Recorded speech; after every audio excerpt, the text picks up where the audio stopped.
Hey, aujourd'hui là, c'est grave. Affaire de coronavirus. Coronavirus est arrivé ici. Tout le monde a peur. Tout le monde est en panique. Voilà pourquoi j'ai décidé de faire cette vidéo aujourd'hui. Allez, on se retrouve tout de suite.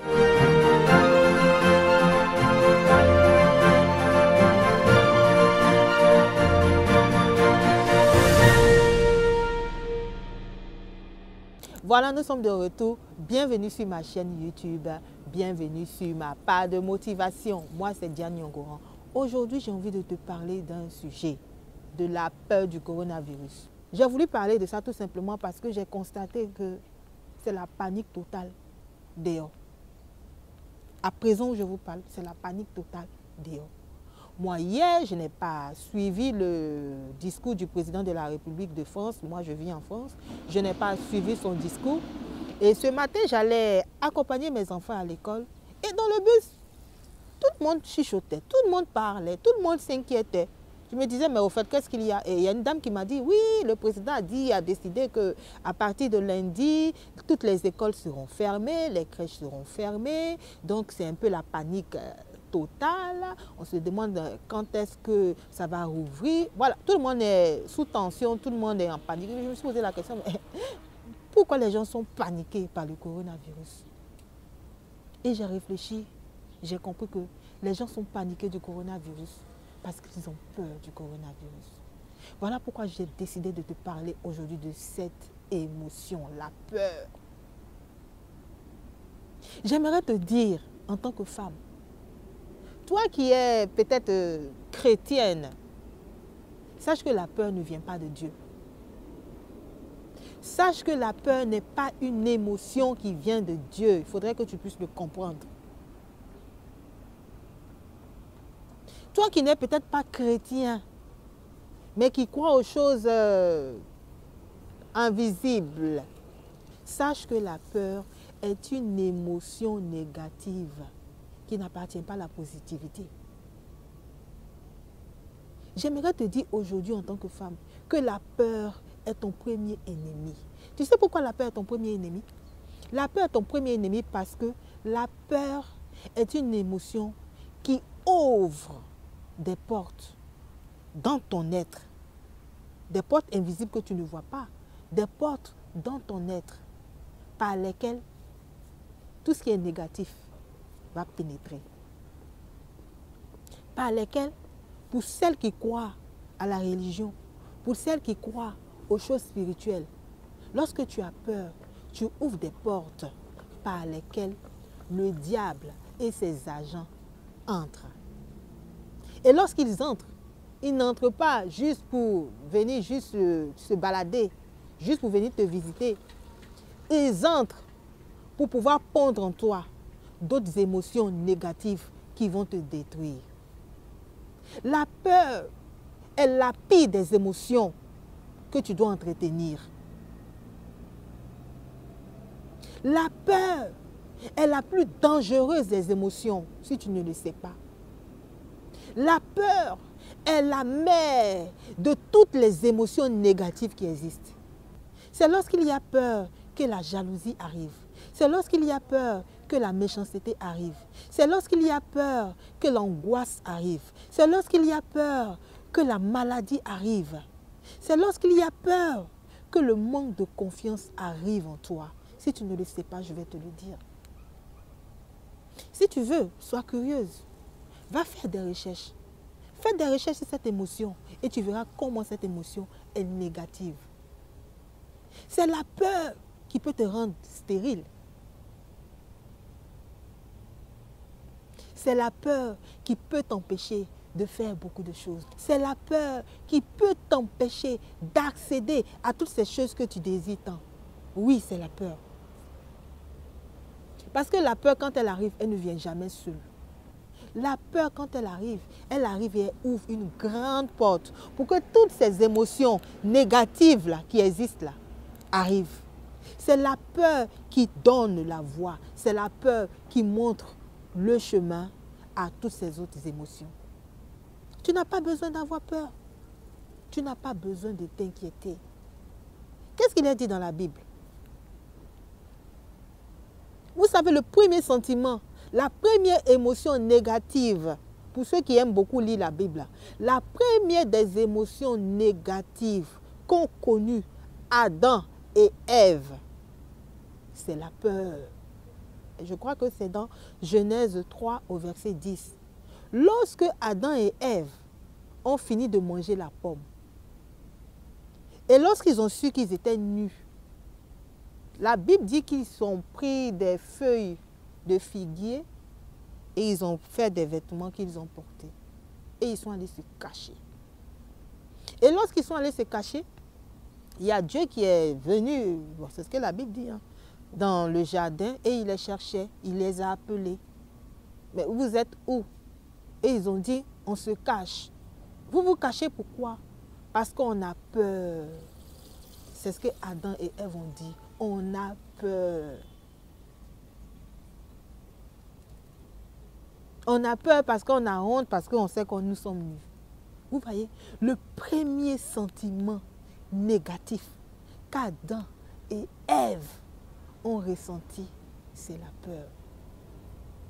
Et c'est de là qu'est arrivé tous les maux. C'est de là qu'est arrivée la maladie. C'est de là qu'est arrivé toutes ces choses mauvaises, toutes ces choses négatives que nous voyons. Quand Dieu nous a créés, quand Dieu a créé Adam et Ève, il ne leur a pas appris la peur. Lorsque le diable veut t'avoir, là, toi qui es chrétienne, là, toi qui crois aux choses spirituelles, quand le diable veut t'avoir, il passe par la peur pour t'avoir. Le diable, quand il te voit comme ça, il ne vient pas juste, il ne te voit pas pour venir juste t'attaquer. Il a besoin que toi-même tu puisses ouvrir une porte par laquelle il va passer pour t'atteindre. Et en faisant quoi? En t'inculquant la peur. Et c'est dans beaucoup de choses, dans beaucoup de domaines. Pour ceux qui aiment lire les actualités, lorsque tu allumes ta télé, on te dit, oui, aujourd'hui il y a 126 000 cas de cancer à cause de ce que les gens mangent. Ouf, automatiquement, tu as cette émotion-là de peur qui se crée. Ah, j'ai peur de manger ça.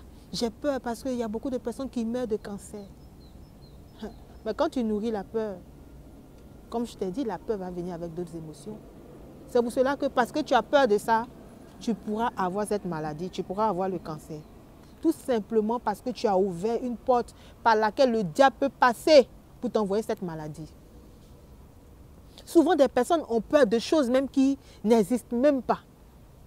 Des gens ont peur de choses même qui ont été créées, sans même que vous soyez conscient de cela. Qu'est-ce qui te prouve que le coronavirus, excuse-moi, mais qu'est-ce qui te prouve que le coronavirus là, c'est vraiment ça, ça existe réellement? Tu te bases sur ce que les actualités disent, tu te bases sur ce que les médias disent, tu te bases sur ce que certains médecins disent. Mais est-ce que tu connais la véritable vérité? Est-ce que tu connais la vérité? Tu ne te poses pas la question de savoir, mais il y a beaucoup de personnes qui meurent aujourd'hui de cancer dans le monde. Il y a beaucoup de personnes qui meurent de maladies. Il y a beaucoup de personnes qui meurent de diabète. Que le coronavirus qui tue les personnes aujourd'hui. Ce coronavirus pour lequel tout le monde s'affole en ce moment, tout le monde est agité, n'a pas tué autant de personnes comme ce que fait le cancer. Ne tue pas autant de personnes comme ce que fait les AVC. Tu n'as pas peur de ça, mais tu as peur du coronavirus. J'aimerais te dire, arrête d'avoir peur. Arrête d'avoir peur. Ce n'est pas parce que tu n'as pas peur du coronavirus que tu ne vas pas prendre les précautions. Ce n'est pas de ça que je te parle. Moi, je n'ai pas peur du coronavirus. Je n'ai pas peur du coronavirus. Pourquoi est-ce que je vais m'infliger une peur en moi? Si quelque chose que je ne sais même pas. Si quelque chose que je ne sais même pas si c'est vraiment vrai, si c'est vraiment réel. Pourquoi? Je vais me baser sur ce que les actualités disent. Mais cela ne m'empêche pas de me désinfecter les mains. Cela n'empêche pas que je puisse désinfecter les mains de mes enfants lorsqu'ils vont dehors. Cela ne m'empêche pas de prendre des précautions. Cela ne m'empêche pas de dire à mes enfants, oui, d'éternuer dans leur coude. Cela ne m'empêche pas de faire cela. Mais ce n'est pas parce que tu dois prendre des précautions que tu es obligé d'avoir peur. Donc moi, je voudrais te parler aujourd'hui de cette émotion très dangereuse qui est la peur. Évite de te laisser détruire par cette émotion de peur. Beaucoup de civilisations dans ce monde-là se sont autodétruites parce que des personnes conscientes leur ont inculqué la peur. La peur est un sentiment, est une émotion qui fait qu'une personne s'auto-détruit sans qu'elle ne le veuille. Il y a beaucoup de scientifiques aujourd'hui qui disent que le stress est un grand facteur de maladie. Donc, lorsque quelqu'un a besoin de te tuer, il faudrait que seulement il puisse t'inculquer la peur. Lorsque une personne a en elle la peur là fait que cette personne-là, elle est stressée. Je vous ai dit que la peur est un mauvais sentiment. C'est un sentiment lorsqu'il arrive là, qui entraîne beaucoup d'autres émotions négatives avec lui. Il ne vient jamais seul. La peur ne vient jamais seule en toi. Lorsque la peur arrive en toi, elle fait que tu te méfies. Lorsque la peur arrive en toi, elle fait que tu te lies toi-même. Tu t'emprisonnes toi-même. Donc aujourd'hui, toi en tant que femme, brise-moi toutes ces chaînes de peur-là, toi seule. Je dis toujours dans mes vidéos que tu es ta propre solution. Et puis tu es ton propre malheur. Tu es ta propre solution, tu es ton propre malheur. Chez nous en Afrique, il y a un proverbe chez nous en Côte d'Ivoire qui dit que lorsque le tonnerre gronde, c'est chacun qui attrape sa tête. Pour te dire qu'il est libre à toi de pouvoir toujours vouloir cultiver cette peur-là en toi, ou libre à toi de vouloir te débarrasser de cette peur-là. Cette peur ne vient pas de Dieu. Et dans la Bible, il est dit quoi? Il est dit que tu n'as pas besoin de t'inquiéter, parce que le fait de t'inquiéter là ne va pas ajouter un seul jour à ta vie. Donc, ce n'est pas parce que tu vas t'inquiéter que ça va faire que tu ne vas pas avoir coronavirus. C'est pas le fait de t'inquiéter qui va faire que tu ne vas pas tomber malade. Mais c'est la peur qui fera que tu vas avoir le coronavirus. C'est la peur qui va faire que tu vas tomber malade. Donc, je voudrais aujourd'hui t'inciter à finir avec toutes ces histoires de peur-là. Et puis, fuis toutes les personnes qui t'inspirent la peur. Si tu as un mari qui t'inspire la peur, fuis-le. Si tu as un patron qui t'inspire la peur, fuis-le. Si tu as une amie qui t'inspire la peur, fuis-la. S'il y a une situation qui t'inspire la peur, quitte cette situation-là. Parce que ne joue pas avec la peur. Quelqu'un qui vient t'inspirer la peur, c'est une personne qui va faire naître en toi d'autres émotions négatives qui vont te détruire. Donc aujourd'hui, je t'encourage. Je t'encourage à briser toutes ces chaînes de peur. Voilà, je vais m'arrêter là pour le moment. Et puis, n'aie pas peur du coronavirus. Hein? N'aie pas peur. Et puis, je tiens encore, par ce canal-là, à dire à tous nos parents qui sont en Côte d'Ivoire, n'ayez pas peur. N'ayez pas peur. Parce que moi où je suis, je n'ai pas peur. Donc, vous n'avez pas besoin de vous inquiéter. Nous prenons nos précautions ici pour ne pas avoir ce virus-là. Donc, n'ayez pas peur. On n'aura pas le coronavirus. On ne va pas mourir. On ne sera pas en quarantaine. La vie continue. Sur ce, je te dis bye bye. Et puis, si tu as aimé, n'hésite pas à liker, n'hésite pas à partager, n'hésite pas à t'abonner. Je te dis bye bye. Puis on se retrouve la prochaine fois sur ma part de motivation. Bye bye.